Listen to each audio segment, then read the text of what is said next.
महाराष्ट्र केसरी गेल्या 67 वर्षापासून सुरू असलेली परंपरा आता 68व्या वर्षात पदार्पण करत आहे. आणि महाराष्ट्र केसरी स्पर्धा म्हणजे केवळ स्पर्धा नाही, तर ते आता एक महापर्व बनलं आहे. कारण यंदा इतिहासात पहिल्यांदाच महाराष्ट्र केसरीच्या बक्षिसांनी सगळे रेकॉर्ड मोडले आहेत. विजेत्या पहिलवानाला महाराष्ट्र केसरीच्या इतिहासात मिळाले नाही असे बक्षीस मिळणार आहेत. तर काय आहेत बक्षीस, किती पहिलवान याच्यात सहभागी होणार आहेत, नियम काय आहेत, चला तर मग वाघोलीत रंगलेल्या या कुस्ती महाकुंभाची सविस्तर माहिती जाणून घेऊया या व्हिडिओच्या माध्यमातून. नमस्कार, मी ऋषिकेश आणि तुम्ही पाहताय जनता आवाज डिजिटल. महाराष्ट्र केसरी हा फक्त एक किताब नाही, तर हा महाराष्ट्राच्या मर्दानगीचा आणि परंपरेचा मानाचा तुरा. या स्पर्धेची सुरुवात झाली 1953 साली, जेव्हा पुण्याच्या तुकाराम फाळके यांनी मुंबईच्या धाडसी पहिलवानाला अवघ्या 2 मिनिटात चितपट केलं होतं. आणि महाराष्ट्र चॅम्पियन या किताबाचा श्री गणेशा झाला होता. पुढे 1961 साली याच स्पर्धेला महाराष्ट्र केसरी हे नाव मिळालं. तेव्हापासून आजपर्यंत 68 पर्व पार पडली. यातून एकाचड एक पहिलवान घडले. सुरुवातीला बक्षीस फक्त रोख रक्कम मध्ये होते. मग पुढे 1982 साली कुस्ती महर्षी मामासाहेब मोहोळ यांनी बक्षिसामध्ये तब्बल 1.5 किलो वजनाची चांदीची गदा देण्याची प्रथा सुरू केली. आणि यावर्षी मात्र त्यासोबतच बक्षिसांचा वर्षाव झाला आहे. यंदाची 68वी महाराष्ट्र केसरी पुण्याच्या वाघोलीत रंगत आहे. 18 ते 22 मार्च या 5 दिवसात वाघोलीतील बाजार मैदानात उभारण्यात आलेलं स्वर्गीय अजितदादा पवार क्रीडानगर, तिथे तब्बल 40 ते 50 हजार प्रेक्षक बसू शकतील असे भव्य स्टेडियम उभारण्यात आले आहे. ही स्पर्धा पुणे जिल्हा कृषी उत्पन्न बाजार समितीचे संचालक रामकृष्ण सातव पाटील यांनी महाराष्ट्र राज्य कुस्तीगीर संघाच्या मान्यतेने आयोजित केली आहे.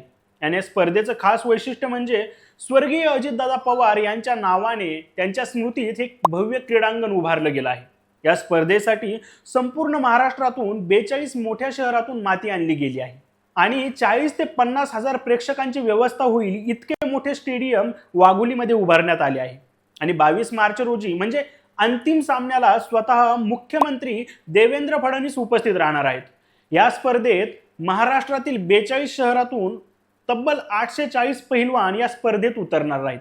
सोबतच 100 तांत्रिक अधिकारी, 64 संघ व्यवस्थापक आणि 84 प्रशिक्षकही सहभागी होणार आहेत. स्पर्धा माती आणि गादी म्हणजेच मॅटवर होणार आहे. माती विभागात पारंपरिक लाल मातीत कुस्ती होते आणि गादी विभागात आंतरराष्ट्रीय नियमानुसार मॅटवर लढत होते. या दोन्ही विभागात वेगवेगळ्या वजनी गटात लढती होतात.